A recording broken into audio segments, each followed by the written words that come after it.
Padre, del Hijo y del Espíritu Santo. Amén. Señor, te damos gracias por todos los dones y bendiciones recibidas el día de hoy. Te pedimos, Señor, que bendiga nuestra jornada, bendice a cada uno de nosotros, envía sobre cada uno tu Santo Espíritu para que nos ilumine, nos abra el entendimiento, la razón y la voluntad, para que podamos comprender todas aquellas cosas que quieras transmitirnos el día de hoy.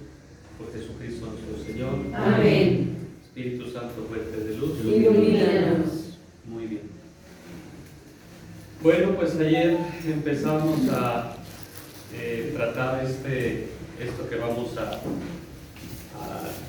estar viendo, que es la antropología litúrgica. Y bueno, veíamos un poquito ayer la cuestión histórica. También la misma liturgia, como sabemos, pues el concepto fue desarrollándose a lo largo de los siglos. Ya les había yo comentado que la palabra liturgia pues tiene su origen en la antigua Grecia, de ahí la toman los judíos para la versión de los 70, es donde se introducen en sus escrituras, y bueno, de ahí viene también ya tomada para nosotros, que también se utiliza en el Nuevo Testamento, pero no se le da tanto el valor que hoy le damos. O sea, el concepto de liturgia como tal, como lo tenemos y lo entendemos hoy en día, no es exactamente igual que como lo comprendían los hebreos y como lo comprendían en el Nuevo Testamento. O sea, sí es el mismo, sí tiene que ver con lo mismo, está relacionado con el culto, pero hay que entender que terminando este periodo del Nuevo Testamento, van a pasar muchos años en los que la palabra liturgia va a ser prácticamente ignorada. ¿Sí? Por ejemplo, como les decía, que es una palabra de origen griego, ustedes saben que en los comienzos del cristianismo y con después la aceptación de la fe cristiana por parte del Imperio Romano, y ya después la oficialización del cristianismo en el Imperio Romano, pues en la Iglesia asimila o adopta la lengua latina como lengua propia. Entonces, acuérdense que les había dicho que, o no sé si se los comenté a ustedes o a los de tercero, cuando la liturgia comienza, la liturgia cristiana, o sea, los actos de culto de los cristianos, la lengua sagrada era el hebreo.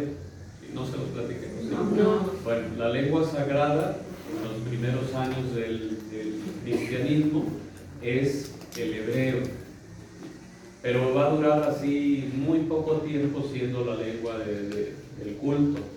Después del hebreo va a seguir el griego, pero también el griego va a tener una duración realmente breve, y ya después va a venir el latín, que ese sí llegó prácticamente para quedarse, porque al final de cuentas el latín sigue siendo la lengua oficial de la Iglesia. No sé si lo sabían o no, pero el latín sigue siendo la lengua oficial de la Iglesia. Entonces, primero tenemos el hebreo, luego siguió el griego, y luego del griego el latín. Muy bien, entonces obviamente pues en la lengua latina no adoptan inmediatamente la palabra liturgia, que se empiezan a ocupar otros conceptos, otras palabras para hacer referencia al culto. Por ejemplo, surge la palabra sacramento, ¿sí?, que tenía que ver con una cuestión del juramento que hacían los soldados romanos, y bueno, otras cosas. Entonces vamos a tener que esperar prácticamente hasta no hace muchos años, por ahí del siglo XVIII, XIX, para que se retome el uso de la palabra liturgia. Y bueno, una cosa muy importante que sucede aquí es lo siguiente: la palabra liturgia llegó un momento a lo largo de su desarrollo en los primeros siglos que fue prácticamente asimilada por la celebración de la Eucaristía. Entonces, prácticamente liturgia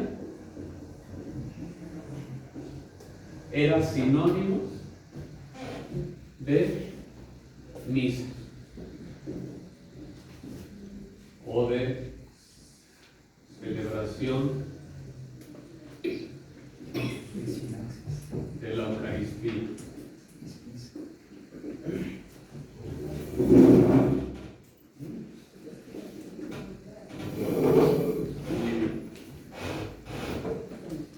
Quedó prácticamente o irremediablemente ligada a la celebración de la Eucaristía. Entonces, la palabra liturgia, por eso les digo, así como la entendemos hoy en día, no es como se entendía hace pues algunos siglos.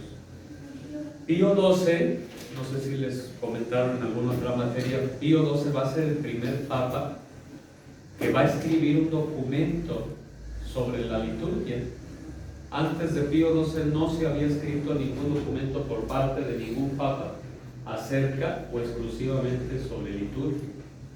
Pío XII va a ser el primero en hacerlo. Y él ofreció un intento de definición de la palabra liturgia en la encíclica o en su encíclica Mediator Dei. ¿Sí les platicaron de esta encíclica?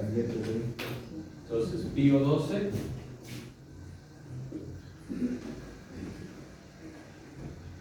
su encíclica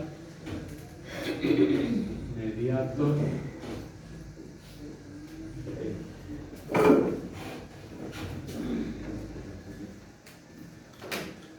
Y aquí Pío XII dice que la Santa Liturgia es el culto público que nuestro Redentor rinde al Padre como cabeza de la Iglesia, y es el culto que la sociedad de los fieles rinde a su cabeza por medio de Él al Eterno Padre.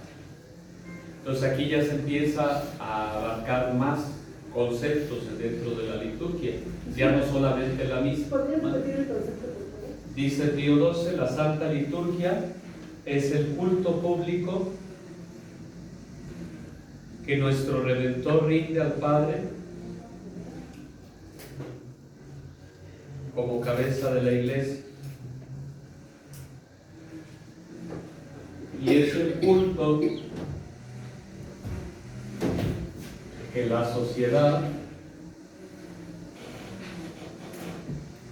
de los fieles rinde a su cabeza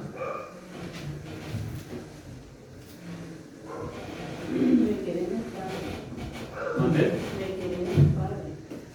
A ver, dice Después nos va a guiar el... esto se los voy a dejar para que o me dan un número. ¿Tienen un grupo de WhatsApp ustedes? Está una grupo cargada del grupo. Ok, entonces alguien le pasa su número y yo le mando el digital de algún documento. Ahorita le paso el... Entonces, Pío XII dice esto, ¿no? La Santa Liturgia es el culto público. Vamos a desgranar esta definición. Sí. Culto público. ¿Te ofrece quién? Jesucristo, Jesús. al Padre, ¿A quién? al Padre, Al Padre. Entonces, por un lado, la liturgia es el culto público que nuestro Redentor rinde al Padre, siendo Él la cabeza de la Iglesia. ¿Quién es la cabeza de la Iglesia? Jesús. Pero también a la vez, la liturgia es el culto que la sociedad de los fieles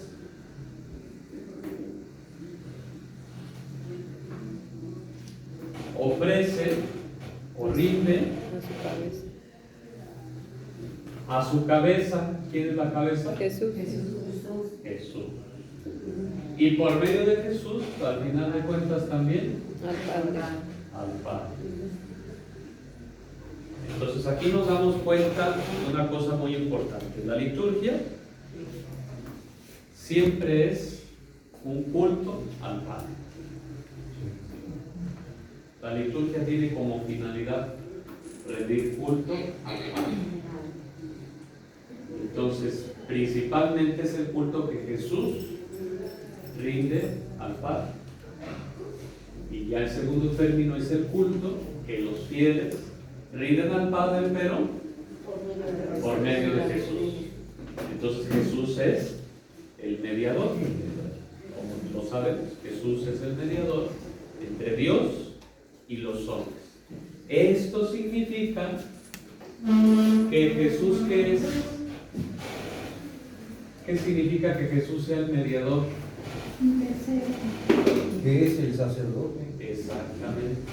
Jesús es el sumo Sacerdote. Por eso el Concilio Vaticano II. y eterno sacerdote. Ajá.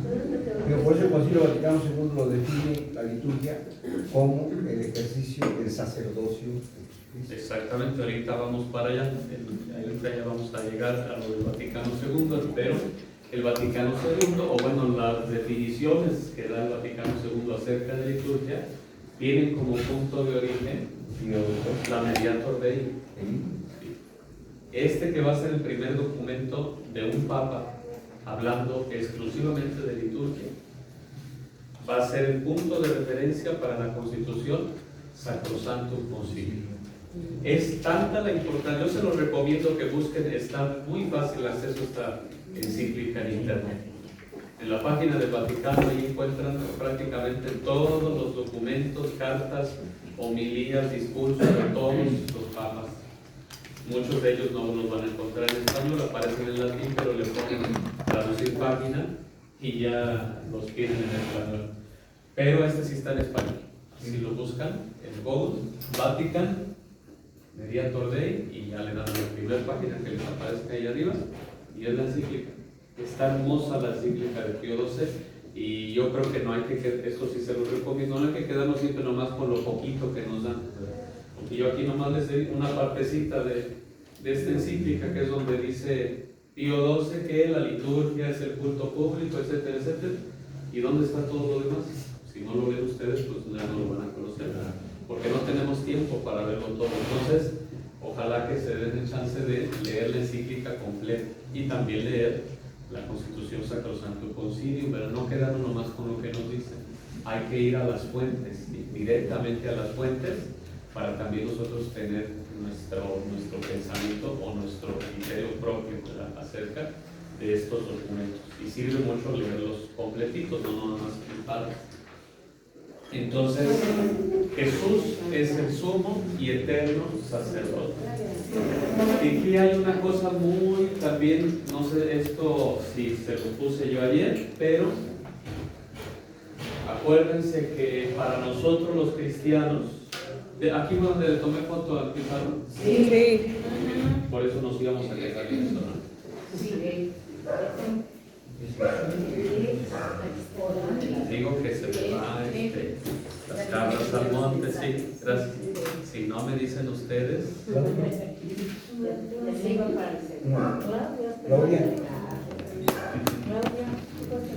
muy bien. ¿Allá hay un lugar? ¿Hasta ahorita alguna duda, alguna pregunta que tengan? ¿No? Entonces, la liturgia es el culto público que se rinde al Padre por medio de Jesús, y también de los fieles por medio de Jesús. Eso ya nos quedó claro, ¿verdad? Sí. Esto hace que Jesús nos da a entender claramente que Jesús es sacerdote, y no cualquier sacerdote, sino el sumo y eterno sacerdote. Muy bien. Aquí entonces regresamos a donde nos quedamos el día de ayer, porque tiene que ver precisamente con esto de que Jesús es el sumo y eterno sacerdote. Entonces, vamos a hacer un como cuadrito comparativo, ¿sí? Primero, para que entendamos los orígenes de todo esto. Por un lado tenemos aquí el Antiguo Testamento, por este lado tenemos el Nuevo Testamento. Entonces, ayer ya lo veíamos en el Antiguo Testamento, el tiempo sagrado, ¿cuál es? especialmente o ordinariamente el sábado. Es el tiempo sagrado por excelencia. Todos los sábados los judíos lo dedican al culto, al culto a Dios, o lo dedican a Dios. Entonces, en el Antiguo Testamento, el sábado. Y de manera anual, la Pascua, entre otras fiestas. ¿Que todo esto qué significa? ¿O qué sentido tiene para los judíos? La liberación.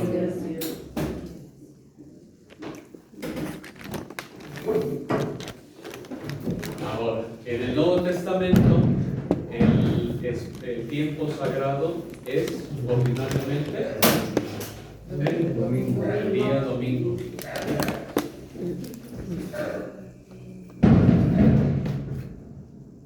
Y anualmente la Pascua también.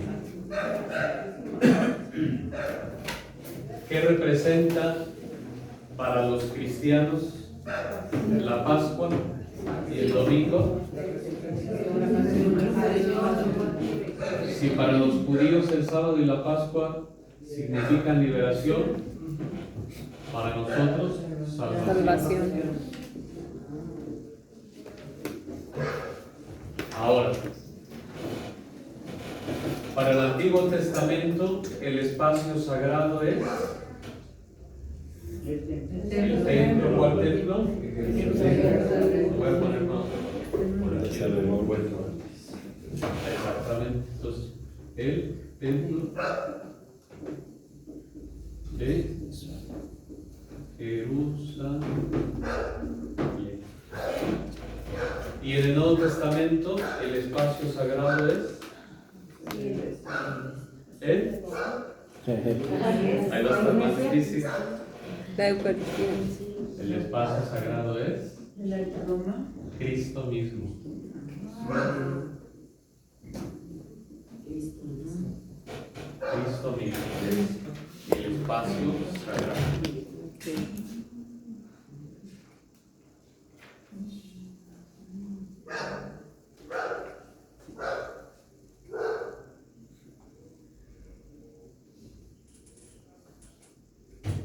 En el Antiguo Testamento, su culto lo ejercen principalmente a través de sacrificios.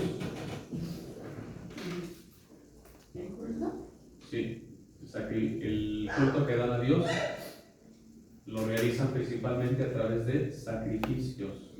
¿No se les dice holocaustos? Es lo mismo, holocaustos o sacrificios. Y en el Nuevo Testamento, Eucaristía. que para que lo entendamos en este mismo sentido es el sacrificio.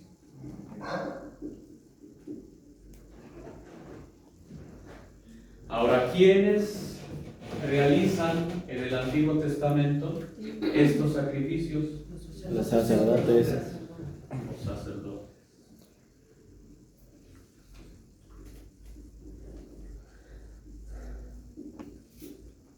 ¿Y de dónde son los sacerdotes? ¿De dónde toman a los sacerdotes? Lo vimos ahí. De los levitas. De los libros de Levítico.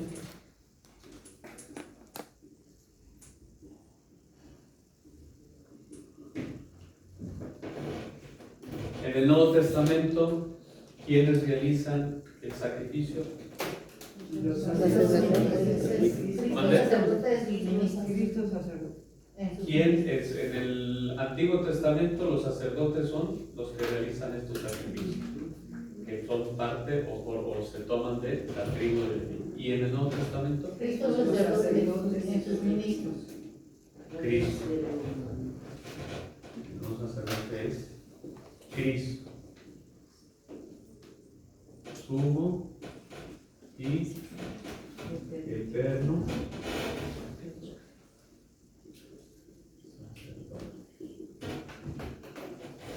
Entonces, ¿alguien más o menos se imagina, ya hablando de nosotros los católicos, cuántos sacerdotes hay, más o menos? Uno solo. Uno solo. Uno solo. Aquí sí se la supieron. Pero bueno, contestó ella, ¿verdad? Pero aquí saben los demás que iban a contestar. Es una pregunta capciosa, ¿verdad? No hay varios sacerdotes, hay un solo sacerdote. Y entonces me van a preguntar, bueno, y entonces los que celebran la misa, ¿quiénes son o qué son? Bueno, el único sacerdote, que es Cristo, comparte su sacerdocio con algunos hombres que él elige para que a través de ellos pues, se ejerza precisamente este culto a Dios. Pero al final de cuentas es Cristo. Entonces, ¿quién bautiza? Cristo. ¿Quién confirma? Cristo. ¿Quién celebra la misa? Cristo. ¿Quién perdona los pecados? Cristo. ¿Quién unge a los enfermos? Cristo. ¿Quién casa? Cristo. ¿Quién ordena? Cristo. Cristo es el que realiza todos y cada uno de los sacramentos. Y lo podemos notar incluso hasta en las mismas fórmulas que son empleadas en cada uno de los sacramentos. Hay partes, sobre todo pues cuando estamos más familiarizados con la misa, donde el sacerdote se dirige como cabeza de la asamblea, se dirige a Dios para pedirle algo, para pedirle una gracia. Por ejemplo, ustedes saben que dentro de la misa hay 3 oraciones, principalmente, que van cambiando día tras día. A eso se le conoce como la eucología. Y está la oración colecta primero, la oración sobre las ofrendas y la oración después de la comunión. Si nos damos cuenta qué es lo que dice el sacerdote en estas oraciones, dice: te pedimos, Señor, que esto, lo otro y aquello, por Jesucristo nuestro Señor, o por Jesucristo tu Hijo, que vive y reina contigo en la unidad del Espíritu Santo y Dios por los siglos de los siglos, etc. Entonces todo es, ahí se nota claramente que el sacerdote está pidiendo una gracia a Dios, pero la está pidiendo también de alguna manera, no como Cristo mismo, es decir, hay elementos, hay partes de la misa donde se nota claramente que ya es propiamente Jesús el que está hablando a través del sacerdote. Por ejemplo, ya en el momento de la consagración, esto es mi cuerpo. Dice, este es el cuerpo de Jesús, y dijo, este es el cuerpo de Jesús. No. Esto es mi cuerpo que será entregado por ustedes. Hagan esto, y con las palabras centrales de la misa, ya les había dicho ayer, el núcleo de la misa son esas palabras. Y son lo que nos remonta a la última cena. Es lo que encontramos en la última cena, es eso. Es el núcleo de la Santa Misa. Conforme fueron pasando los años y los cristianos fueron comprendiendo más su fe, fueron reflexionando teológicamente, es lo que les decía, que tenemos nosotros ese privilegio de tener detrás 2000 años prácticamente de reflexión teológica y de profundización en la fe. Pues bueno, se fue adornando la misa. Ese las palabras de Jesús se les fueron añadiendo elementos, gestos, posturas, ritos, etcétera, etcétera, hasta hacer de la misa lo que prácticamente darle la estructura que tenemos hoy en día. ¿Sí?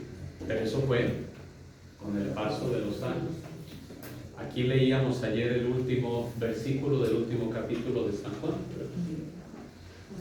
No todo está en la Biblia. Hay elementos que nos vienen de la tradición. Sin embargo, la tradición y la tradición y la escritura conforman una sola cosa, que es la revelación.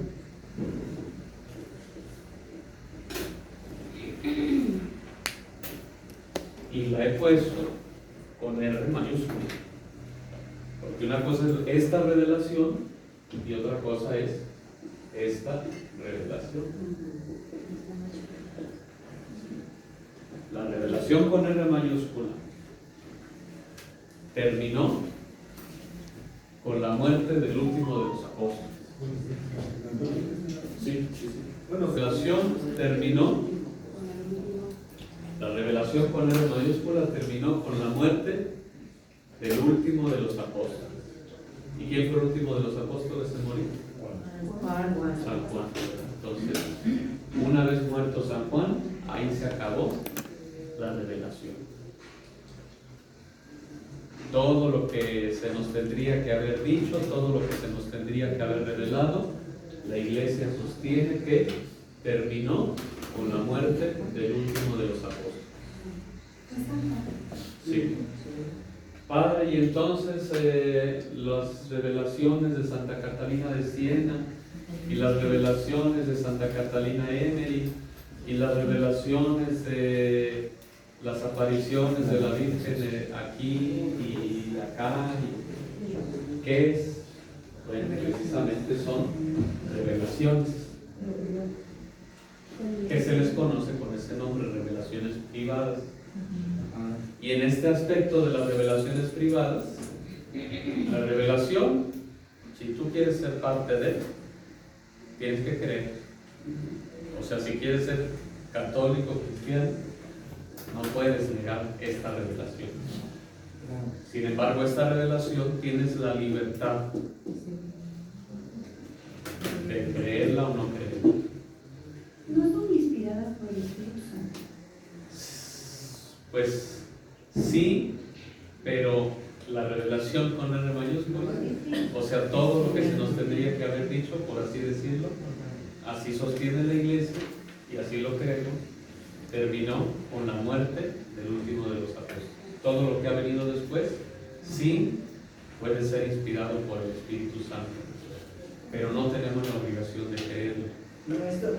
Al final de cuentas, siempre estas revelaciones pasan por el escrutinio de la Iglesia. ¿Y qué es lo que escruta la Iglesia? Si coinciden con la revelación. Si no coinciden con la revelación, pues es el primer pasito para descartar, porque Dios jamás se contradiría. ¿Sí se dice así? Sí. Dios no se contradice. Entonces, no puede revelar después algo en contra de lo que ya reveló. Por eso el primer pasito para que la Iglesia apruebe, por así decir, ciertas revelaciones privadas, el primer pasito es que coincida con la revelación. Estoy pensando, con esta, es una monjita que nos dio a conocer la imagen de la misericordia. Santa Faustina. Entonces entiendo que si Jesús vino, no vino a abolir la ley, sino vino a darle plenitud, y todo lo que ha dado adelante, pues también para darle plenitud a lo que Él enseñó. Sí. Sí, no estoy yo negando nada de eso, no, nomás estoy diciendo que la revelación con R mayúscula terminó con la muerte de los hijos de los apóstoles. Lo demás no es que esté mal, no dije que esté mal, ni que no tengamos que aceptarlo, quererlo, sino que aquí estamos obligados, aquí tenemos la libertad. O sea, la Iglesia no impone, aquí está el diario de Santa Faustina, y todos los católicos tienen que aceptar el diario de Santa Faustina, si no, se van a condenar al infierno. No, tenemos la libertad. Ahora, eso es de manera general, ¿verdad? Ahora, si me preguntan a mí personalmente, yo, pues sí, soy devoto, ¿verdad?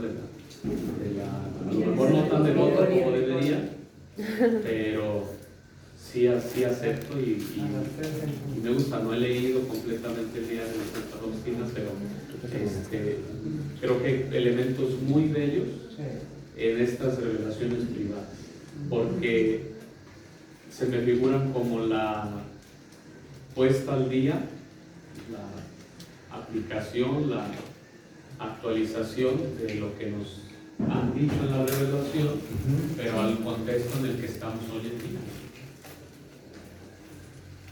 Por ejemplo, se me vienen a la mente las apariciones de la Virgen de Fátima, ¿no?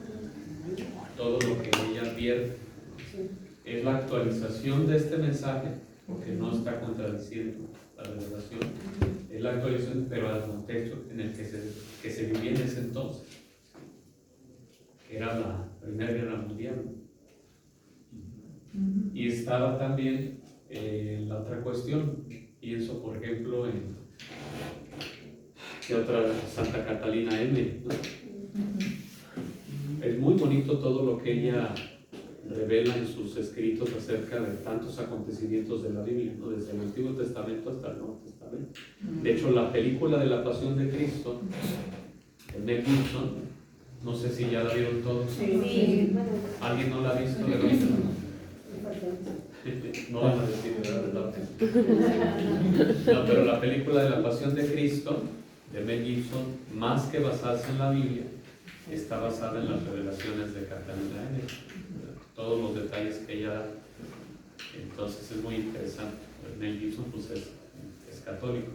La película pues tiene ese sentido católico. Ustedes se dan cuenta de estos flashazos que hay entre lo que está sucediendo en la pasión y entre otras partes de la vida de Jesús.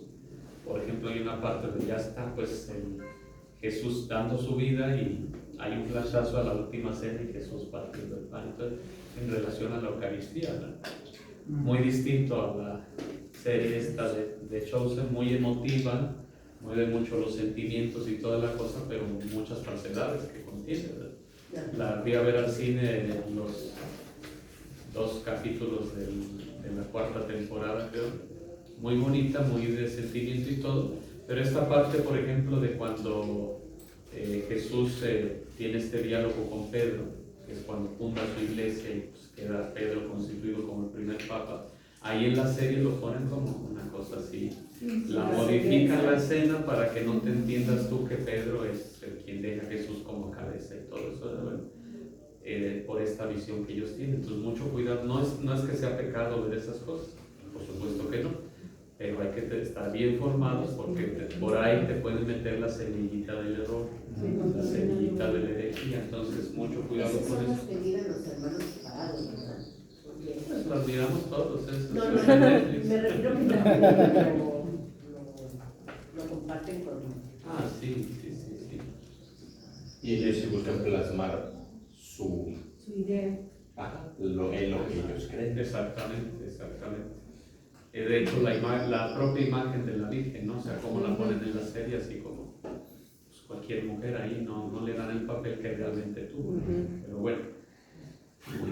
Entonces, estamos haciendo esta comparación entre el Antiguo Testamento y el Nuevo Testamento. Entonces, tenemos acá todo esto. ¿Qué le falta? Creo que ya es todo. ¿Ya lo notaron? Ya. Aquí hay algo muy bonito que es lo que San Pablo dice.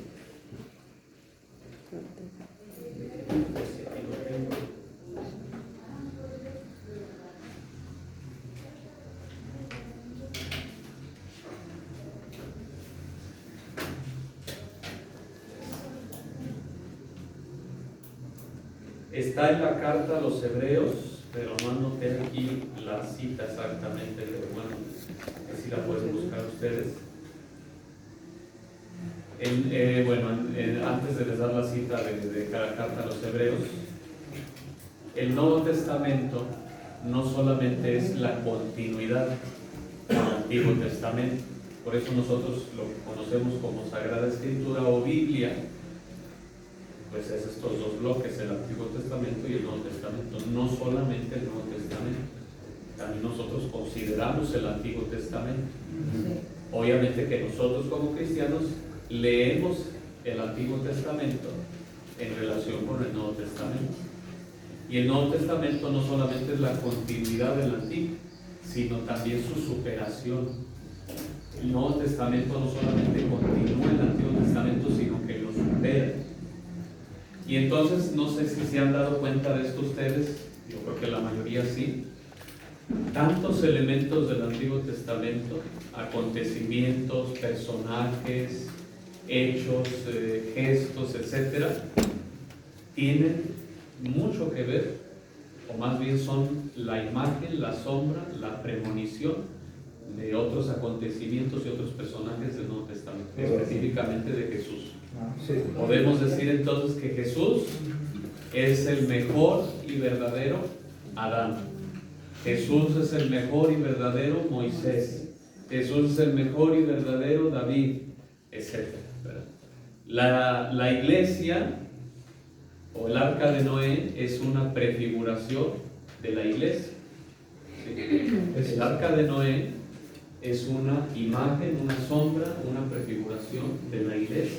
Por eso se dice que el Antiguo Testamento es el protoevangelio, el evangelio previo al Nuevo Testamento.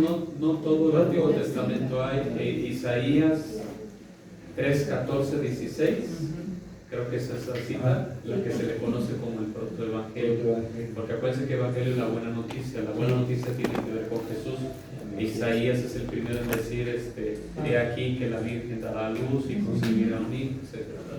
Entonces, eso es algo que se le conoce como el protoevangelio. Pero esto también del arca de Noé es muy interesante, ¿verdad? Porque ya hay un santo que ahorita se me olvidó su nombre, pero este santo escribe: así como fuera del arca de Noé ninguna criatura se salvó, así fuera de la iglesia no hay salvación. Entonces esto es muy importante. ¿Es necesaria la iglesia para nuestra salvación? Sí. Es necesaria. Antes se tenía así tajantemente esta frase, ¿verdad? Que en latín dice así: extra iglesia nulla salus. Creo que termina así. Creo, si no está salus, como esta iglesia no la salus. Fuera de la iglesia no hay salvación.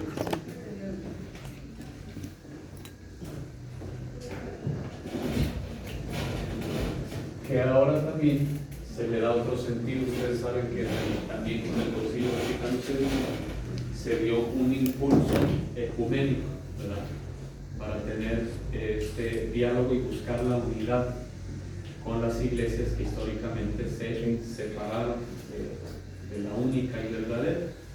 Y en este sentido ya se ha utilizado una frase que bueno, anteriormente decíamos: la iglesia católica es la iglesia de Cristo. Y en el Concilio Vaticano II, para también tener esta mayor apertura, se dice: la iglesia de Cristo subsiste en la iglesia católica.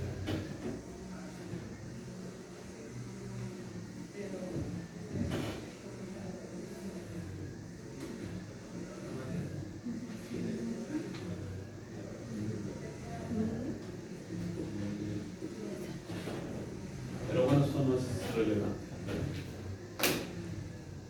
Mejor seguir diciendo nosotros: la iglesia católica es la iglesia de Cristo, papel de la luz. Pero bueno.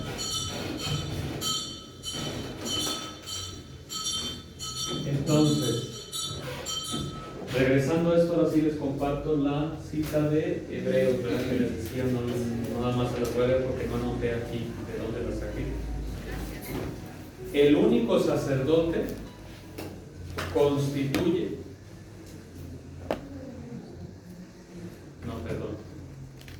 el único sacerdote sustituye a los muchos sacerdotes. El único sacrificio ofrecido una vez por todas suplanta a los muchos sacrificios. La única víctima inmaculada y sin mancha reemplaza a las muchas víctimas. El culto perfecto del que el culto veterotestamentario es una pálida figura es la existencia histórica de Jesús. Jesús se ofreció a sí mismo, al mismo tiempo sacerdote y víctima. Ya aquí mezclé la cita de Hebreos con otra cosa.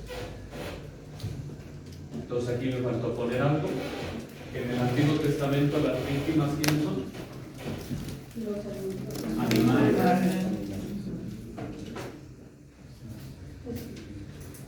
Y en el Nuevo Testamento la víctima.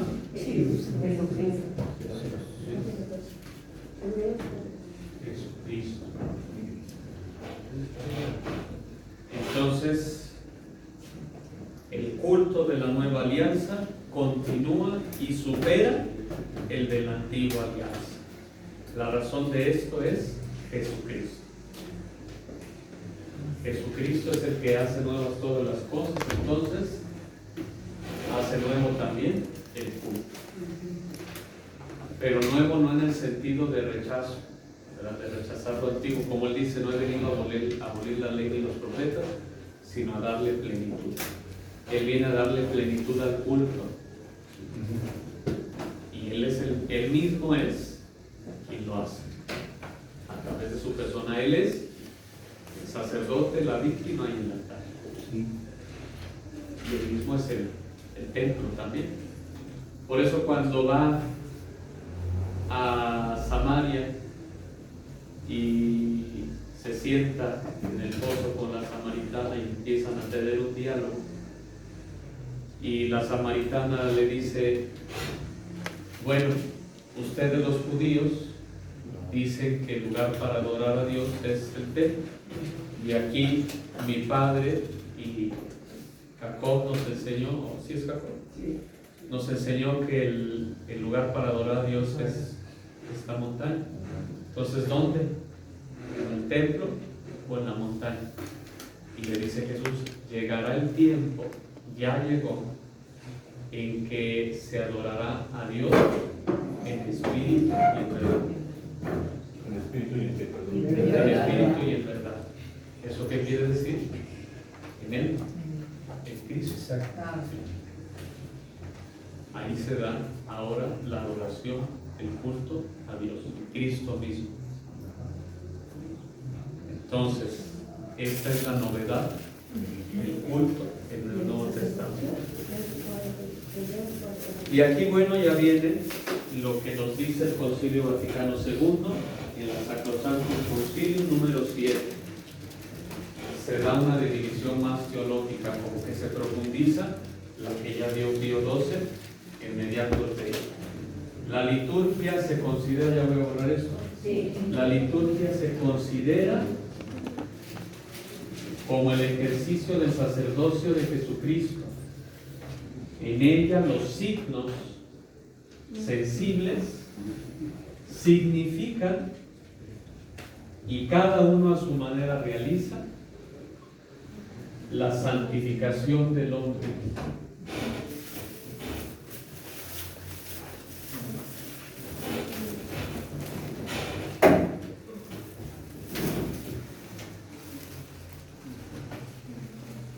Y así el cuerpo místico de Jesucristo, es decir, la cabeza y sus miembros, ejerce el culto público íntegro. Esto que Pío XII ponía por separado, es decir, por un lado el culto que Jesús ofrece al Padre y por otro lado el culto que la Iglesia ofrece al Padre por medio de Jesús, aquí en la Sacrosanctum Concilium lo une y dice la cabeza y sus miembros. La liturgia es el ejercicio del sacerdocio de Jesucristo. Vamos a ponerle, digamos, así, que es el culto que la cabeza y sus miembros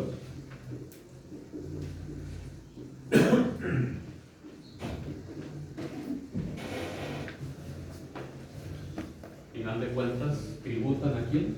Padre. Al Padre. Pero además ya agrega aquí otros elementos que son ya propiamente los que tienen que ver con nuestra materia de antropología litúrgica. Y es cuando habla acerca de signos. Signos sensibles. Sensibles.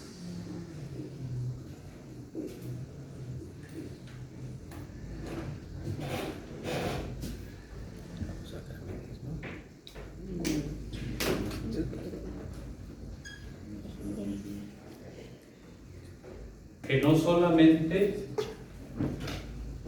solamente significan,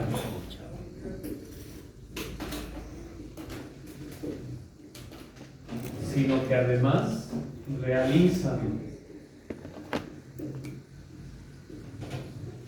¿Qué significan y qué realizan? La santificación.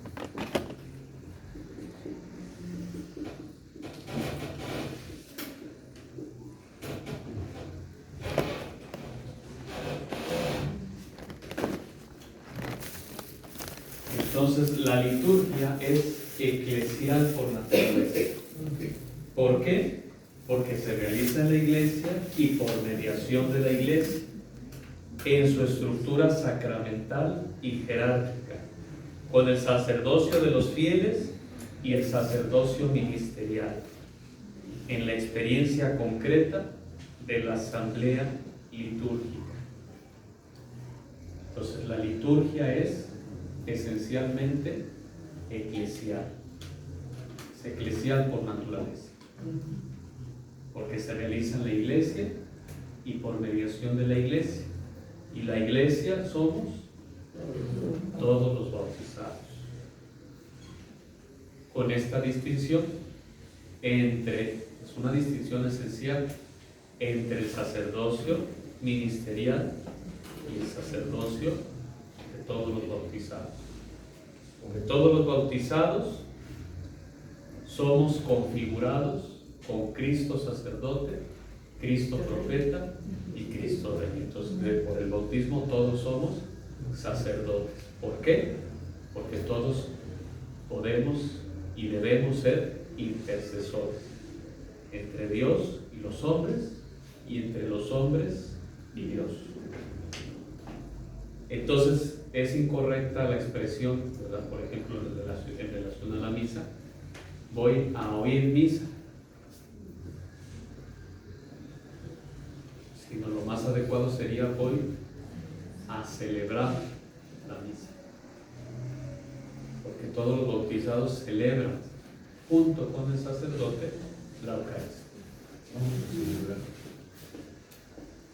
La realiza ciertamente principalmente el sacerdote, y por si no sabían, el sacerdote solito, sin siquiera una persona a su lado, puede celebrar la misa, él solito, porque ya la misa tiene este valor que tiene, y la realiza el sacerdote sin necesidad de los fieles. El sacerdote no necesita de fieles para celebrar la Santa Misa. Porque la realiza para sí misma. No, la realiza Cristo. Pero todo lo que se realiza en la misa y digamos que los frutos que la misa da a toda la iglesia, pues se dan de suyo, o sea, no necesita propiamente de la asamblea. Se recomienda porque la celebración de la misa tiene este carácter comunitario. No solamente la misa, sino todos los sacramentos tienen un carácter comunitario, porque decíamos que la liturgia es eclesial por naturaleza. Se realiza en la iglesia y por mediación de la iglesia, y todos conformamos la iglesia. Entonces, esto se expresa de manera más profunda cuando hay una asamblea reunida para la celebración de la misa, pero no es indispensable. Por algo muy importante que hoy en día se ha como descuidado o perdido un poco esta noción, y es lo siguiente.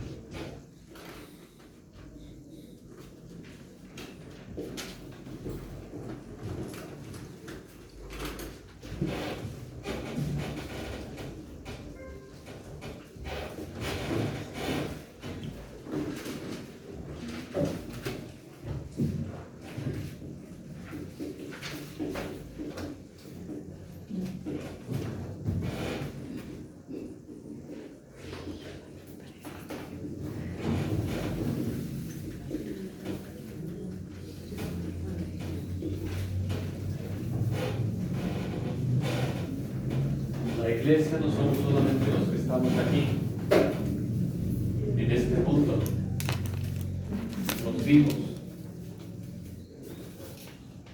La iglesia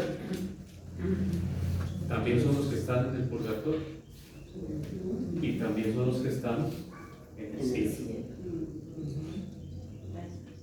Entonces, ya habíamos platicado esto, que en la misa o en la liturgia hay una unión entre el cielo y la tierra, entre la tierra y el cielo. Se da estos dos movimientos, descendiente y ascendente. ¿Quién desciende? Dios. ¿Quién asciende? El hombre. Dios desciende al plano de lo humano, del mundo, y el hombre asciende al plano de lo divino. Es decir, el hombre es divinizado a través de la liturgia, es santificado, pues. Sí. Y la santificación, o el ser santos, nos hace más semejantes a quién. Porque Jesús dice claramente: sean santos como su Padre que está en el cielo es santo. Nuestra vocación universal es la santidad. Entonces seremos más semejantes a Dios en tanto seamos más santos. Por eso la santificación es de alguna manera una divinización. Vean qué bonito. Y eso es lo que experimentamos o deberíamos experimentar en cada liturgia, en cada culto público que nosotros realizamos. No solamente la misa, sino la liturgia de las horas, el bautismo y los demás sacramentos. Y entonces cuando el sacerdote celebra solito la misa, no está solito, porque están todos estos presentes. Cada que se celebra, ahorita ya vamos a hablar especialmente de la misa, cada que se celebra la misa, también está presente la iglesia purgante y la iglesia triunfante.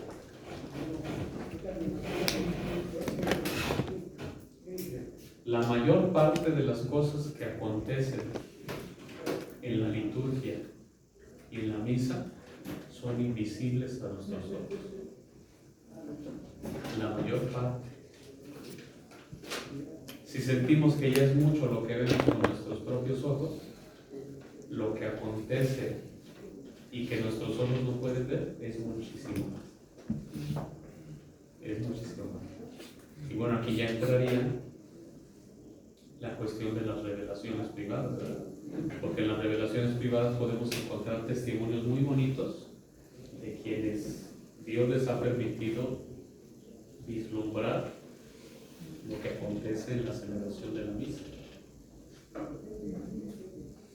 Antiguamente había varios santos que hacían una comparación de cada una de las partes de la misa con cada una de las partes de la pasión de Jesús. Es decir, decían desde que el sacerdote sale de la sacristía, que está en el altar, es el camino hacia el pretorio con Pilato. De que sube las escaleras a que llega acá es otra cosa. Cuando hace esto es esto y así, ¿no? El momento de la consagración en el altar, el momento en el que está siendo crucificado, etc. Entonces, me decían ayer aquí cuando me dijeron que les compartiera bibliografía. Les voy a conseguir bien el nombre porque hay un librito de un arzobispo de Nueva York que está en proceso de canonización, que es el arzobispo Fulton Sheen. Eso es muy famoso porque fue prácticamente el primero que salió en televisión en un programa en Estados Unidos y era muy efusivo, su manera de hablar y de compartir la fe y todo eso transmitió mucho la fe a través de la televisión. Y él escribió un libro acerca de esto, ¿verdad? Digamos, una comparación de la misa con todos estos elementos, que sería muy bonito que pudieran leer, ¿verdad? No es que él haya tenido visión, sino que hace una comparación ya teológica, ¿verdad?, entre la Santa Misa y la vida de Jesús. Algo parecido, la verdad, porque no lo he leído, pero he escuchado de este libro y lo escribe Fulton Sheen. Algo así, búsquenle la misa, Fulton Sheen, o si no, ahorita lo busco y se los paso bien el nombre. El nombre del arzobispo es Padre, ¿me permites entrar? sí.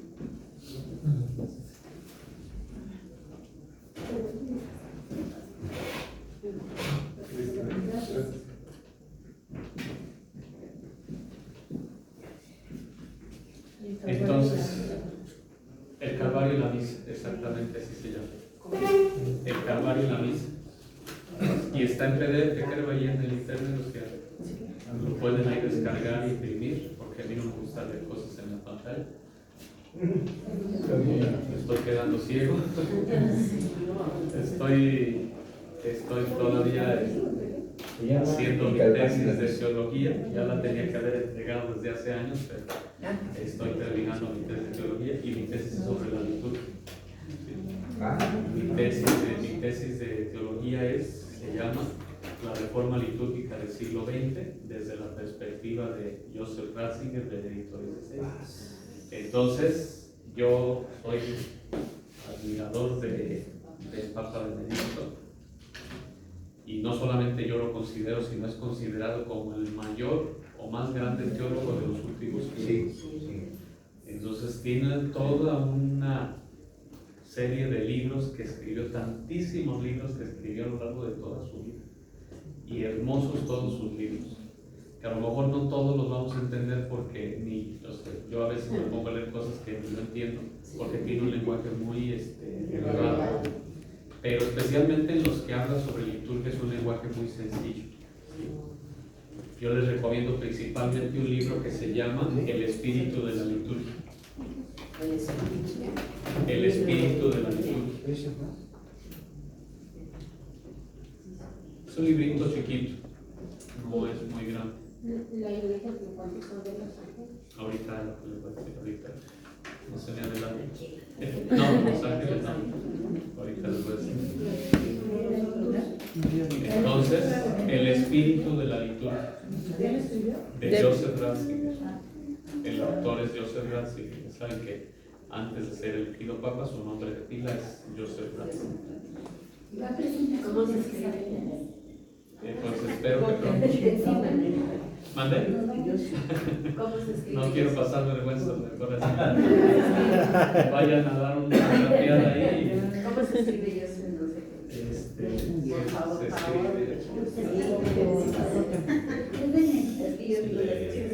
El Padre Maurino, agárrese. ¿Qué dice? Así se escribe. Benedicto XVI, su nombre de pila es Joseph Ratzinger, alemán. Y él escribe este libro que se llama El Espíritu de la Liturgia, que es prácticamente su primera obra en donde aborda el tema de la liturgia y habla sobre el movimiento litúrgico, la reforma litúrgica, la definición de liturgia, o sea, y está muy bonito todo lo que él va hablando acerca de la liturgia, y eso nos puede inspirar mucho a todos. Este librito lo pueden encontrar en internet también, o lo pueden comprar. Ese es más fácil de conseguir, El Espíritu de la Liturgia es muy fácil de conseguir en las librerías. A lo mejor aquí en Morelos no lo van a encontrar, pero allá en México sí es más seguro, ¿verdad? El Espíritu de la Liturgia. Y este es un libro que no escribe propiamente él, pero es como una compilación, ¿verdad? Este sí está gruesecito. Se llama Con la mirada puesta en Dios. Con la mirada puesta en Dios. Y el autor es un español que se llama Juan José Silvestre Valor. Juan José Silvestre Valor. Con V, Valor. extendido. editorial? Palabra. Y bueno, fíjense el subtítulo que pone aquí el autor: Redescubriendo la liturgia con Benedicto XVI. Entonces es lo que hace a lo largo de todo el libro. Es redescubrir la liturgia, pero con la mirada de Benedicto XVI. Tiene una mirada, un concepto muy profundo de la liturgia, muy bonito. Ese sí tiene también un lenguaje un poquito, a veces a ratos, también medio elevado, pero el del espíritu de la liturgia es el más sencillo. Es el más sencillo. Y tiene cosas muy bonitas. Ahí dice cosas muy bonitas. Racing dice cosas muy bonitas acerca de la liturgia y va retomando también algunos elementos importantes que tienen que ver precisamente con la antropología litúrgica y con lo que ya borré aquí, pero lo de los signos sensibles que ahorita lo voy a volver a poner. Pero bueno, para terminar que quede claro: la iglesia militante, ¿quiénes? Nosotros, Todos nosotros, pero ¿quiénes? los fieles, los bautizados. ¿Quiénes? Los que estamos vivos, Digo, sí. los que estamos todavía en este mundo, en la tierra. Por eso somos la iglesia militante. ¿Por qué militante? ¿Ven? ¿Qué significa militar? Estamos en lucha. Estamos en lucha. Fíjense que estos son, ya este es un paréntesis, ¿verdad? Que ya saben que a mí me gusta hacer estos paréntesis. De repente estoy con lo de la materia, de repente hago paréntesis, pero es importante porque aquí no estamos en la OAM hablando de liturgia, estamos en un contexto católico cristiano, entonces tiene que ver también con nosotros y con nuestra espiritualidad y con nuestra salvación. Somos la iglesia militante. Es un sentido que a veces nosotros hemos perdido de vista. Estamos en lucha, estamos en guerra. No es para que estemos ahí echados rascándonos la panza o tranquilos como si nada pasara. Estamos en lucha. Y si te da, yo me pongo a pensar que veo estas escenas de lo que está pasando en Medio Oriente, de lo que está pasando en Ucrania, de lo que pasó en la Segunda Guerra Mundial, las películas que vemos de la Segunda y de la Primera Guerra Mundial, y te dices, híjole, o sea, estar ahí, ser uno de esos soldados, qué miedo. Pero fíjense que al menos ellos tenían la ventaja de que se podían esconder. Hacían una trinchera y ahí nosotros no nos podemos esconder. Nuestra guerra no es sin trinchera. No tenemos dónde escondernos. Y tenemos 3 enemigos, no solamente uno. Nosotros no solamente peleamos contra los alemanes o contra nosotros, ¿verdad? Porque aquí quien dice quiénes eran los buenos y quiénes eran los malos, pues los que ganaron. Pero nuestra lucha es contra el mundo, el demonio y la carne.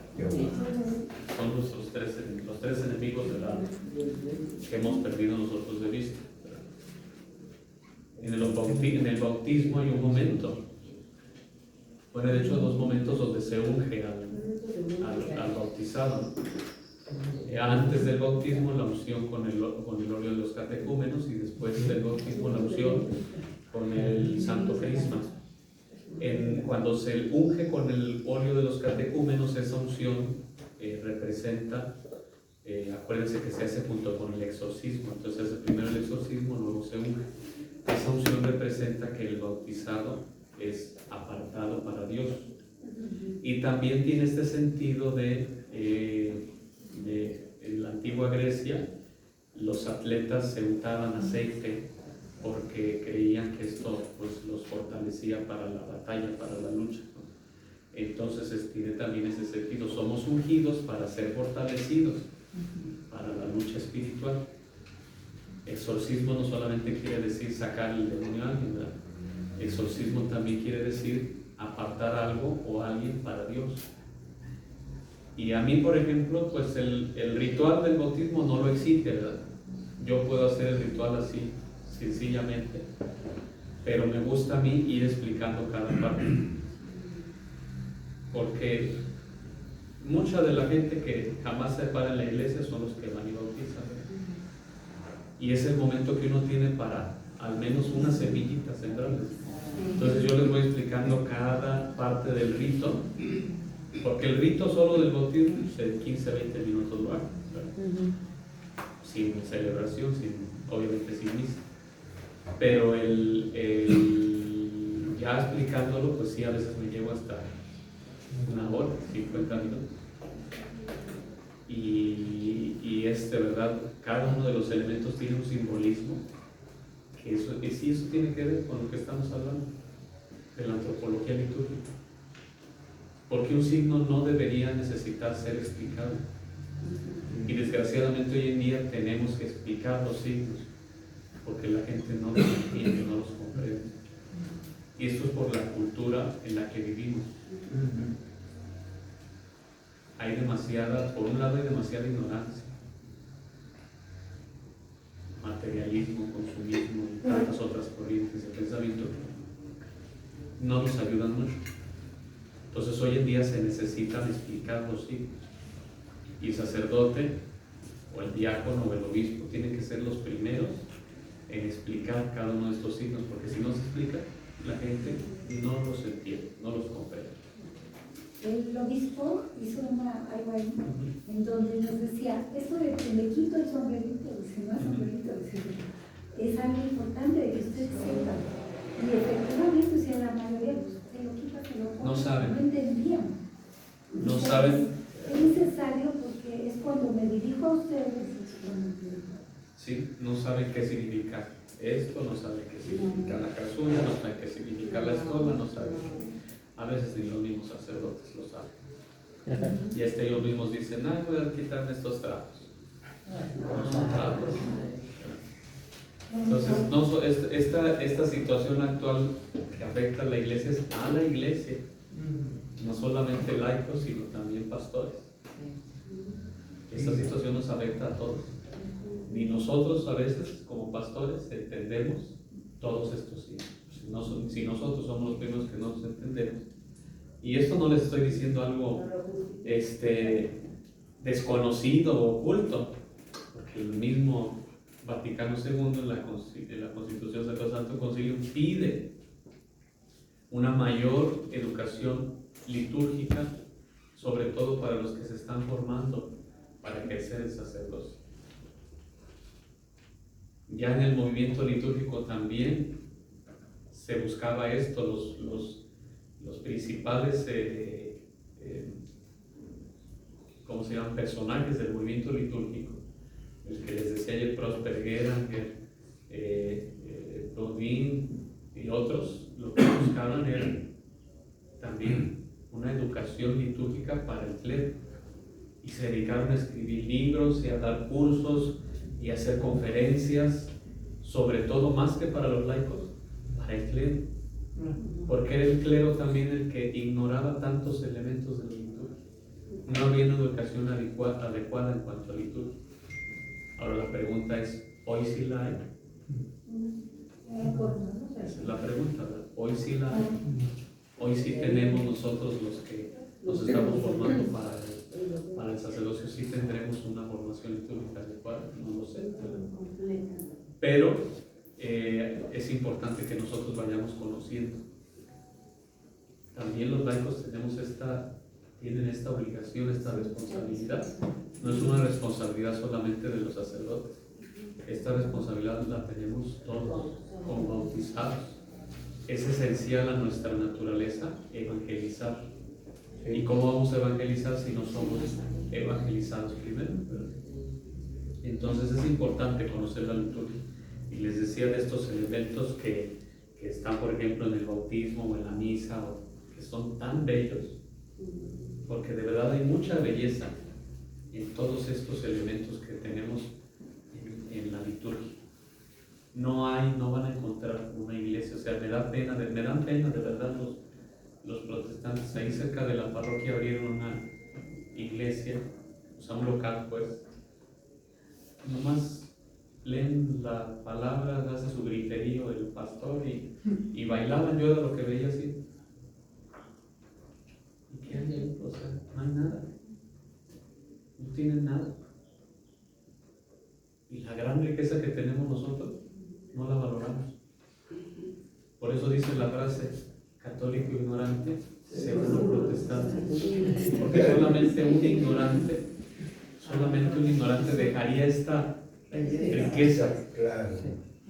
para buscar esa pobreza. Pero ¿qué está haciendo la iglesia para evitar eso? Porque no estamos dormidos. Eso es lo que comentan. Exactamente. Por eso, sí, lo está diciendo, estamos dormidos. Sí. Hace un ratito cuando comentabas del ecumenismo, decías como que afuera de la iglesia no hay salvación, ¿no? Y las demás iglesias, las demás, por ejemplo, los que nacieron en Alemania, que son protestantes, Sí. desde el nacimiento, ¿no? Ellos allá en su iglesia, digamos. Bueno, es que esta frase tiene también un contexto y una explicación, ¿verdad?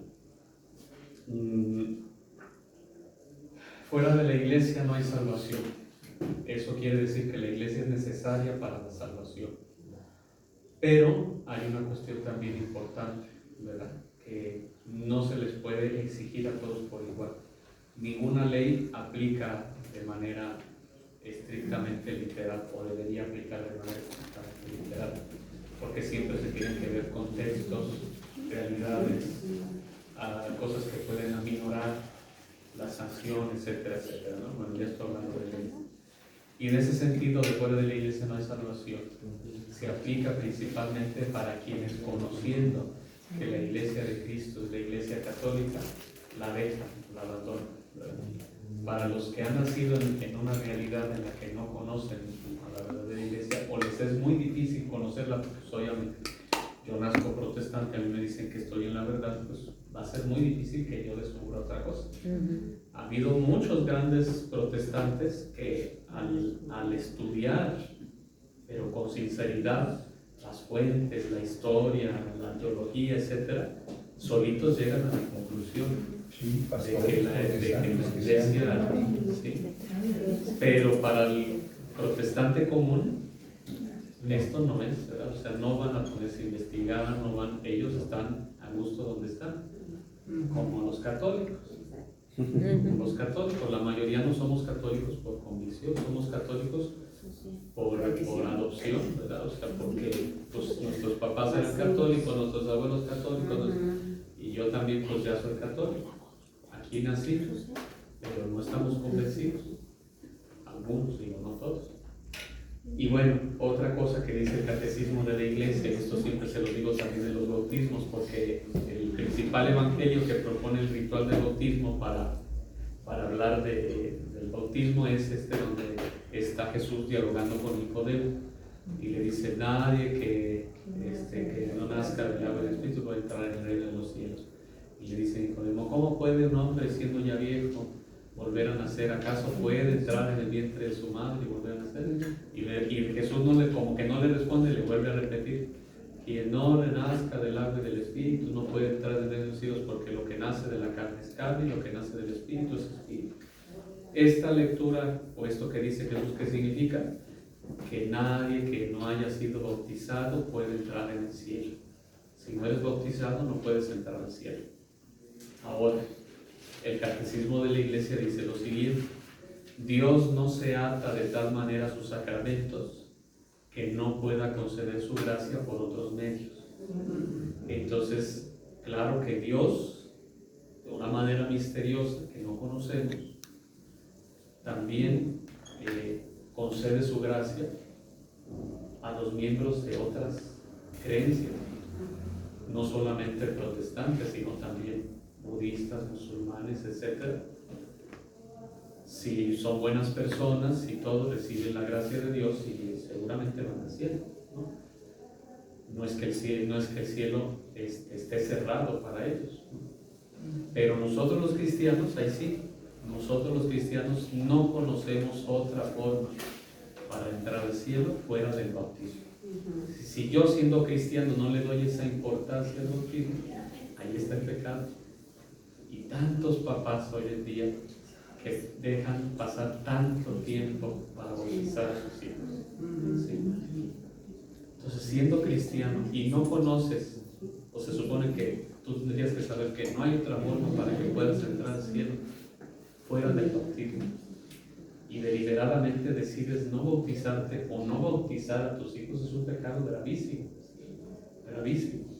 Se los digo a los papás siempre también en los bautismos o en las pláticas, pero más. Desgraciadamente hoy en día muchos, ya que cumple el año para que se les montemos la fiesta, ya que cumpla los 3 años, ya que sea mayor de edad para que solito decida. Y a mí algo que me dolió mucho hace como, ya creo que van a ser 1 año o más, resulta que allá en una de las comunidades que son parte de nuestra parroquia, en el pueblo de Tetlama, nos avisan que había muerto un niño, y piden las exequias. Entonces pues ya voy yo a celebrar las exequias del niño, pero creo que en el camino fue que me enteré la historia, o ya después, que resulta que, bueno, el niño de 9 años, la mamá lo abandonó. De esas mamás feas que sí las hay, no todas las mamás son lindas, hay mamás enfermas. ingratas, desgraciadas. Y resulta que la mamá abandonó al hijo. Y el hijo se quedó bajo el cuidado del papá, pero el papá pues tenía que salir a trabajar. Entonces el papá lo deja bajo el cuidado del abuelo. Y los abuelos, pues ya, como, aunque quieran, ¿verdad? Viejitos y todo, pues ya no es lo mismo.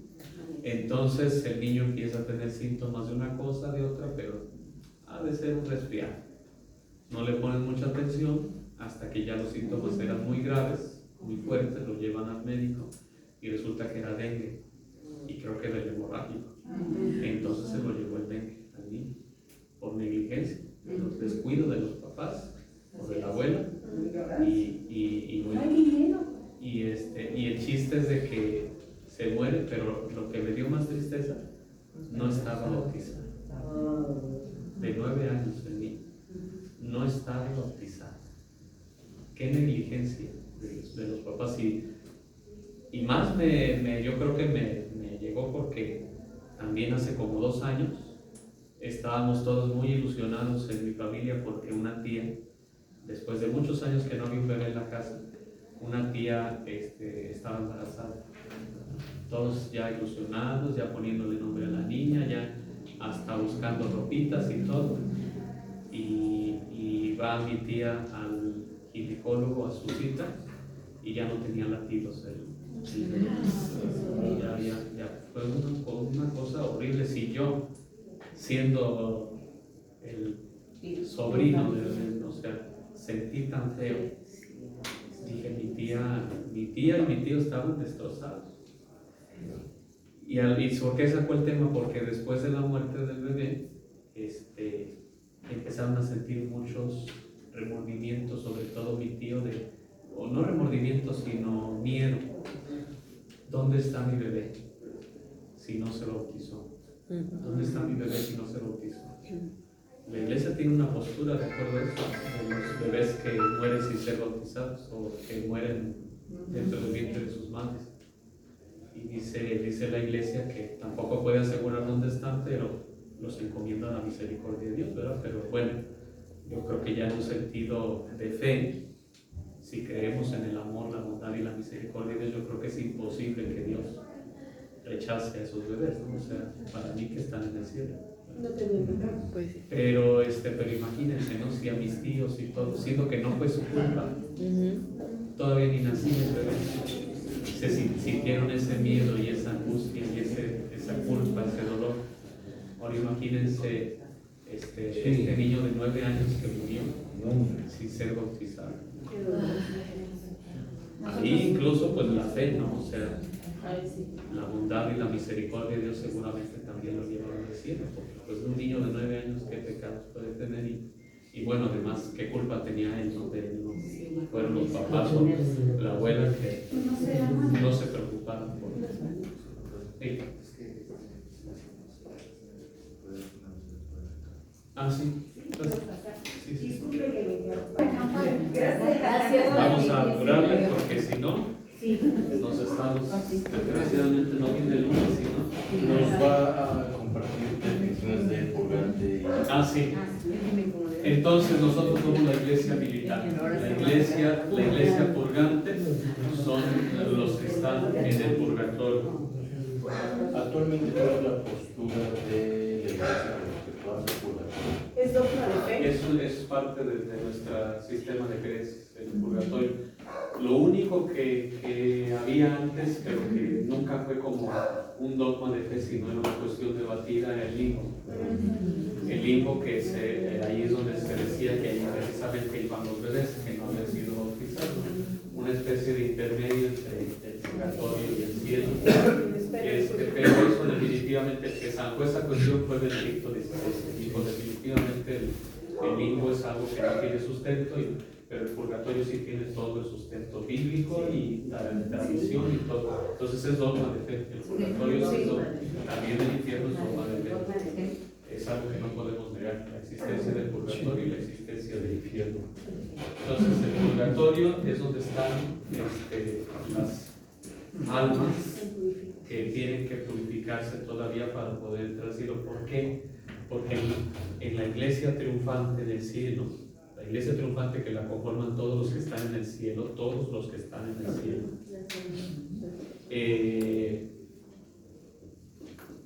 ya se me fue lo que les iba a decir. La iglesia triunfante que la conforman todos los que están en el cielo son todos santos. En el cielo no hay más que santos. Solamente hay santos en el cielo. Nada que no sea santo puede entrar al cielo. Por eso tu abuelita, tu papá que falleció hace algunos años, si está en el cielo, es santo. Por eso tenemos nosotros una festividad el 1 de noviembre que se llama los santos, o sea, todos. Por los que no sepamos quiénes son, pero los que están en el cielo ya son santos. Ahí en la festividad de todos los santos celebramos a nuestros difuntos si ya están en el cielo. Como no sabemos, no podemos tener la certeza si nuestra abuelita ya está en el cielo o está todavía purgando sus pecados. Por eso el día 2 de noviembre celebramos los fieles difuntos. Los fieles difuntos no son los que están en el cielo. Los fieles difuntos son nuestros hermanos católicos que están todavía en el purgatorio. Esos son los fieles difuntos, los que murieron en la iglesia y que están todavía purgando algo aquí para poder estar acá. Por eso conmemoramos a los dos. En la festividad del 1 de noviembre es una festividad celebrativa, ¿verdad? Y en el 2 de noviembre es más como de ofrecer la celebración como se me fue la palabra, Reparación. es como sufragio para los difuntos, para los fieles difuntos. Hay tantos difuntos que no tienen quien pida por ellos. Por eso y tanto insisten los santos, ¿verdad? De pedir por las almas del purgatorio. Ahí me pasó en mi parroquia que un muchacho que se accidentó aquí en el Paso Express, en el distribuidor Vías de Palmín, en ese elevado. Ahí un día que llovió mucho, apenas hace unos 2 meses, hubo un accidente de 2 carros y una moto. Un muchacho en la moto era de mi parroquia. No lo conocía yo porque era de esa gente que nunca se para en la iglesia. Pero desgraciadamente, aparte de eso, la familia sí pidieron las exequias, pero me platicaron que no le iban a hacer revelar, que porque no querían estar con ese dolor porque para ellos representaba un dolor estar pidiendo por él, era sentir el dolor de que ya no estaba, ¿no? Y no hubo quien pidiera, pues entonces les dije yo a las señoras que están en la entrada dando las invitaciones, les digo, anoten este nombre todos los días a este muchacho porque no tenía quien pidiera por él. Entonces, bueno, esto nos da a entender algo muy interesante también, no sé si ya lo captaron. El cielo no es exclusivo de los católicos, pero en el cielo todos son católicos, todos son parte de la iglesia.